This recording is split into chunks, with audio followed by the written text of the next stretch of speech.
कर्नाटक के वजीर आला सिद्धारामैया ने बेंगलुरु में लाल बाग फ्लोर शो 2025 का इफ्तिताह किया। इस तकरीब में सरकारी ओहदेदार और दिगर कायदीन ने शिरकत की। इस मौके पर सिद्धारामैया ने मीडिया से बात भी की।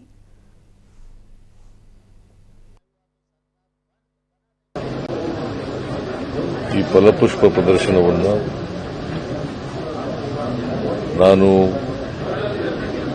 ರಾಮಲಿಂಗರೆಡ್ಡಿಯವರು, ಸುಧಾಕರ್ ಅವರು ಮತ್ತೆ ಮಲ್ಲಿಕಾರ್ಜುನ ಎಸ್ ಮಲ್ಲಿಕಾರ್ಜುನ, ಸ್ವಾಮಿ ವಚನಾನಂದ ಸ್ವಾಮೀಜಿಯವರು, ವಾಲ್ಮೀಕಿ ಸಮಾಜದವರು ಸ್ವಾಮೀಜಿಯವರು, ಮಡಿವಾಳ ಸಮಾಜದವರು ಇವರೆಲ್ಲರೂ ಸೇರಿ ಉದ್ಘಾಟನೆ ಮಾಡಿದ್ದೀವಿ। ಈ ಸಾರಿ ಕಿತ್ತೂರು ರಾಣಿ ಚೆನ್ನಮ್ಮ ಮತ್ತು ಸಂಗೊಳ್ಳಿ ರಾಯಣ್ಣ